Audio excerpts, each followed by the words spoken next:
नमस्कार, आप देख रहे हैं दूरदर्शन हिमाचल। शक्ति कार्यक्रम में आप सभी का स्वागत है। जी हाँ, शक्ति कार्यक्रम में आपकी मुलाकात करवाते हैं हम ऐसी महिला से जिनसे हमें कुछ न कुछ नॉलेज प्राप्त होती है।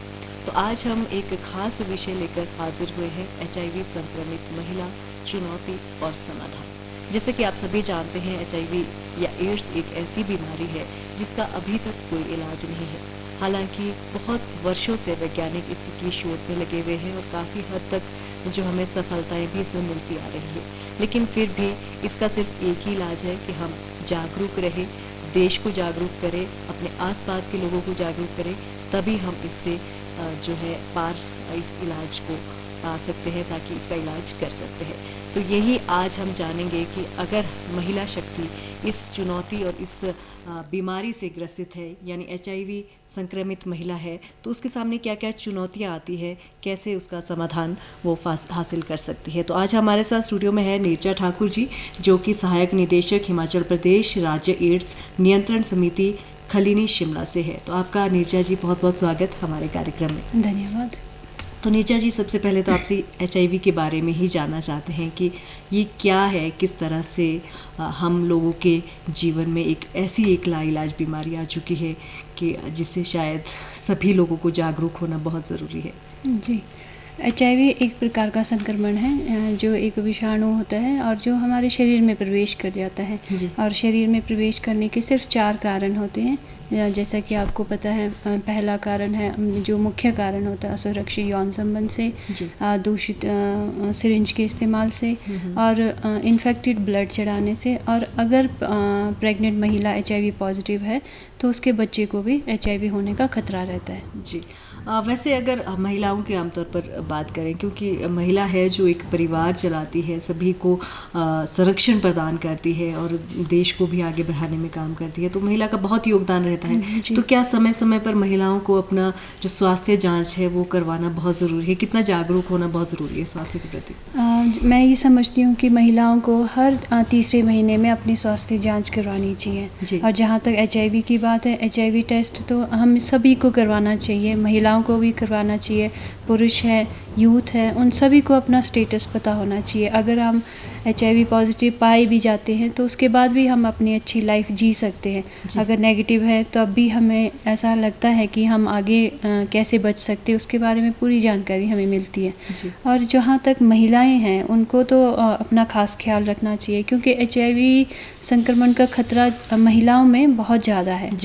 और अगर वो महिला गर्भवती है तो उन्हें तो पहले 3 महीने में ही अपना HIV टेस्ट करवा लेना चाहिए, ताकि वह अपने शिशु को, अगर वो HIV पॉजिटिव पाई भी जाती है तो शिशु को HIV संक्रमित होने से बचा सकती है। जी, ऐसे आंकड़े कुछ आए हैं कि भारत में अगर हम बात करें कि बहुत से लोग, जो हर वर्ग के लोग हैं, वो HIV से संक्रमित हैं, और जो 90% लोग हैं उन्हें अनजान होते हैं वो इस चीज़ से। तो क्या ये आंकड़े सही है? हाँ जी, सही, बिल्कुल सही है, क्योंकि हम जहाँ तक हमें स्वयं का पता नहीं होता कि हमने कहाँ हमारा रिस्की बिहेवियर रहा है, तो हमें अगर थोड़ा सा भी डाउट है तो हमें अपना HIV टेस्ट करवाना चाहिए। अगर वो अनजान रहता है तो वो HIV को फैलाने में काफ़ी हद तक सहयोग देता है समाज में, सोसाइटी में और अपने परिवार में। अगर कोई पुरुष है जिसका रिस्की बिहेवियर रहा है पास्ट में और उन्होंने टेस्ट नहीं कराया, तो वो नोइंगली और अननोइंगली अपनी वाइफ को वो ट्रांसमिट कर रहा है और उसके साथ ही वो अपने होने वाले बच्चे को भी ट्रांसमिट करता है। तो ऐसे ही ये जो संख्या है हिमाचल में और देश में, ये इसीलिए बढ़ रही है क्योंकि लोग टेस्ट कराने वॉलंटरी जाते नहीं हैं। HIV का टेस्ट ऐसा है कि उसमें ये लॉ है कि हम उसको ज़बरदस्ती नहीं करवा सकते। अगर कोई इच्छा से, अपनी स्वेच्छा से HIV टेस्ट कराए तो वह वेल एंड गुड है, उसके लिए, उसके फैमिली के लिए और समाज के लिए भी। जी, तो जैसे कि आपने वैसे तो बताया कि महिलाओं को समय समय पर जांच करवाते रहना चाहिए, लेकिन फिर भी अगर कोई महिला जैसे अपनी स्वास्थ्य जांच नहीं करवाती है तो क्या उसके सिम्टम्स रहते हैं? क्या उसे पहले लक्षण आते हैं कि उसे ये लगे कि शायद ऐसा तो नहीं है, या उन्हें कुछ डाउट्स हो? जब HIV का वायरस हमारे शरीर में जाता है तो काफ़ी टाइम तक तो उसको पता ही नहीं लगता। जैसे जैसे वो HIV का वायरस उसके शरीर में म्यूटेट होने लगता है, बढ़ने लगती है संख्या, तो उसमें जैसे संक्रमण, जैसे छोटी मोटी संक्रमण, जैसे सर्दी, जुकाम, खांसी, बुखार और दस्त लगना, वेट लॉस होना, ये सारी चीज़ें होती रहती है टाइम टू टाइम, पर वो ठीक नहीं होती है जी।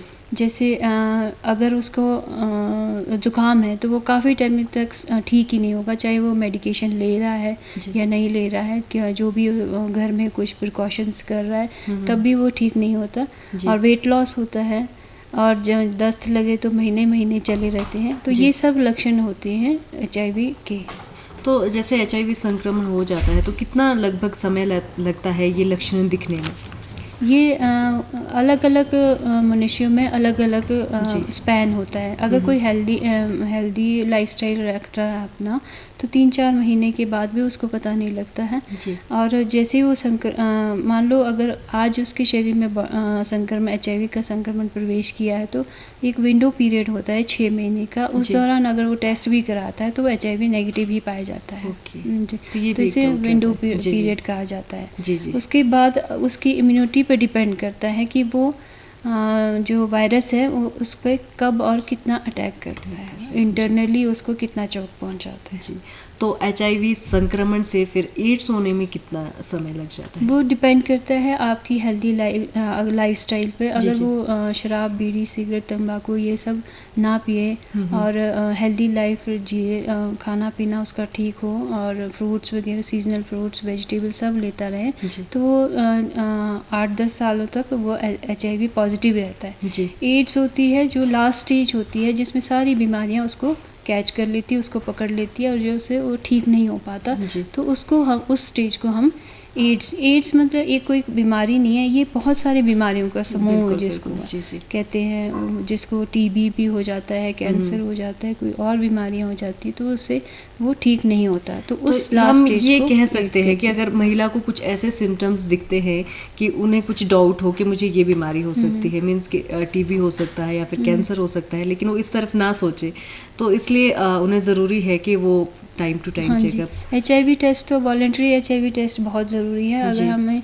अपने आप को भी हेल्दी रखना है, दूसरों को भी हमें बताना चाहिए कि ये सारी टेस्ट आप करवा रहे हैं तो HIV टेस्ट भी करवा ली जाए। प्रिकॉशनरी से ही उससे आपको एक पता तो लग जाएगा कि आपका स्टेटस क्या है, आपको आगे क्या स्टेप्स लेने हैं, तो इसलिए बहुत ज़रूरी है। तो जैसे हम महिला पे ही ज़्यादातर बात कर रहे हैं कि महिला अगर संक्रमित हो जाती है तो उसकी क्या क्या प्रॉब्लम्स उसे शुरू में आनी शुरू हो जाएगी? जैसे कि लक्षणों की तो बात आपने की, लेकिन ख़ासतौर पर महिलाओं को क्या स्टेटस रहता है? जहाँ तक हम हिमाचल की बात करें तो महिलाएं जहाँ संक्रमित हैं तो उनको ये फैमिली में एक तो सपोर्ट नहीं मिलता, दूसरा उनको उस पर फिर एक लांछन लगाया जाता है कि तू ये बीमारी लेके आई है, हमारे फैमिली में तो किसी को नहीं था, तो वो मेंटली वो बहुत ही कमज़ोर हो जाती है, जबकि उसके पास कोई सपोर्ट नहीं रहता, ना फैमिली का, ना फ्रेंड्स का, ना सोसाइटी का, और वो मेंटली बहुत ही डिस्टर्ब हो जाती है। तो वो अपने आप, अगर कोई पर्सन अब मेंटली डिस्टर्ब है तो उसकी हेल्थ तो वैसे ही गिरने शुरू हो जाती है।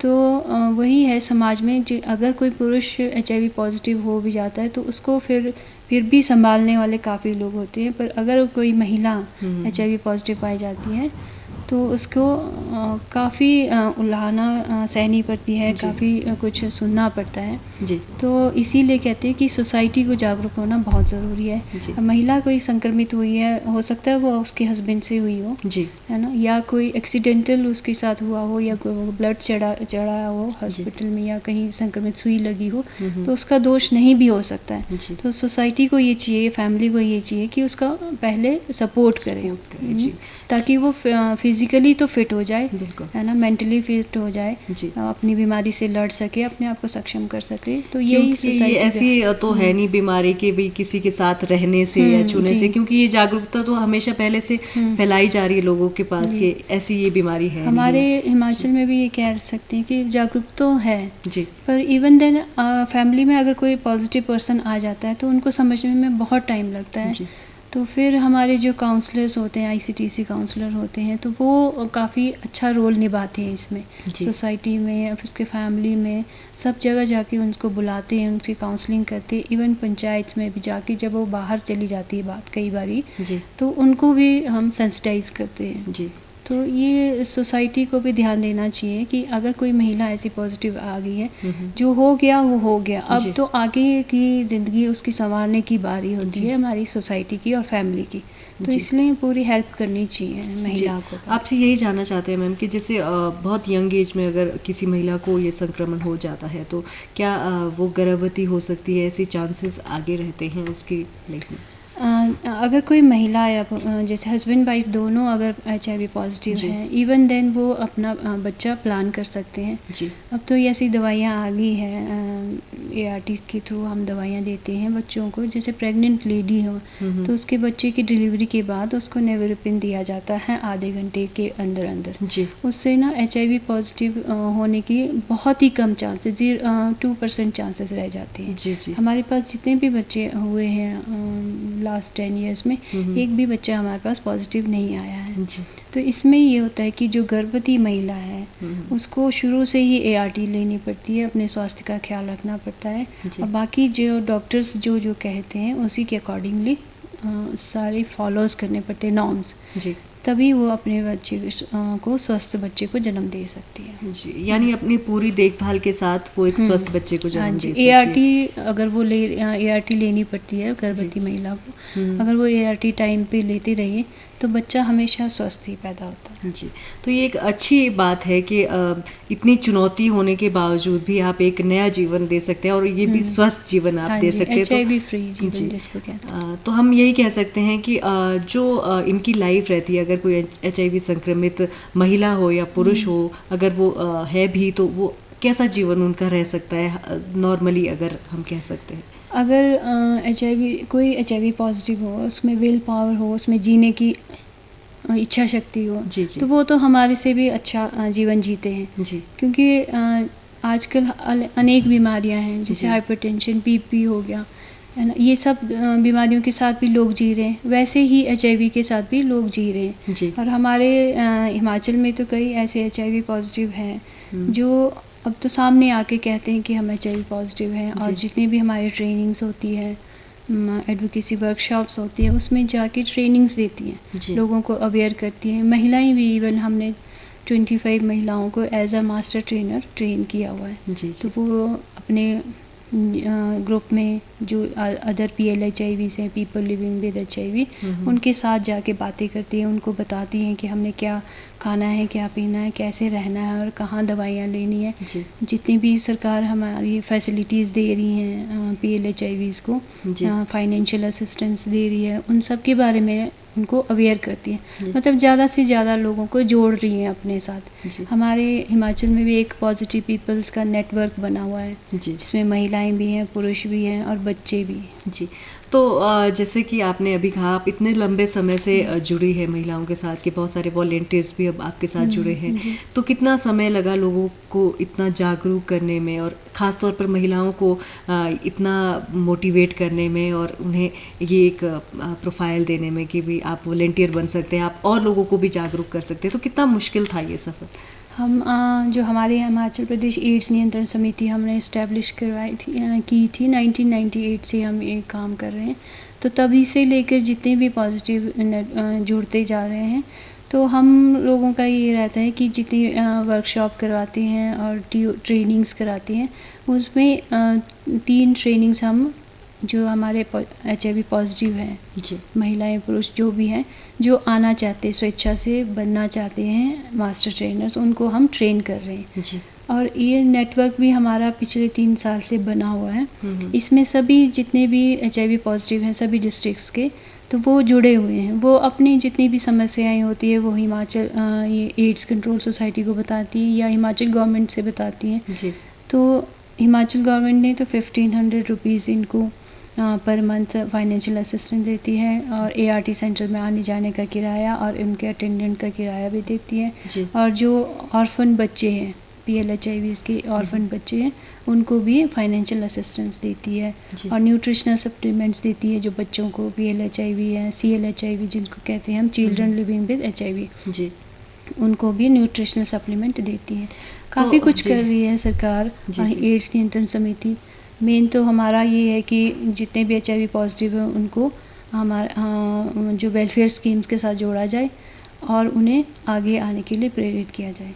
जी, तो आपसे अब ये जानना चाहते हैं कि जैसे किसी को HIV संक्रमण है तो जब वो प्रॉपर अपना इलाज करवा रहा है, समय पर दवाइयाँ ले रहा है, जैसे कि आपने कहा कि उसका खाना ऐसा होना चाहिए कि जो उसके लिए हेल्दी हो, तो कैसा जीवन उनका फिर भी रहता है? क्या तनावपूर्ण या फिर ये हम कह सकते हैं कि बीमारियों से भरा रहता है, या फिर वो हमारी तरह लाइफ मतलब प्रॉपर जी सकते हैं? उनकी लाइफ तो काफ़ी अच्छी है, क्योंकि अब तो फाइनेंशियल सपोर्ट जो मिल रही है उनसे सरकार की तरफ से, और जो PLHIV हैं वो अपने आजीविका के लिए और भी कार्य करें, कुछ जॉब करते हैं, कुछ हमारे साथ जुड़े हुए हैं, कुछ NGOs में काम कर रही हैं जो हिमाचल प्रदेश एड्स नियंत्रण के साथ कार्य करती है। तो ऐसे सभी कहीं ना कहीं लगे हुए हैं।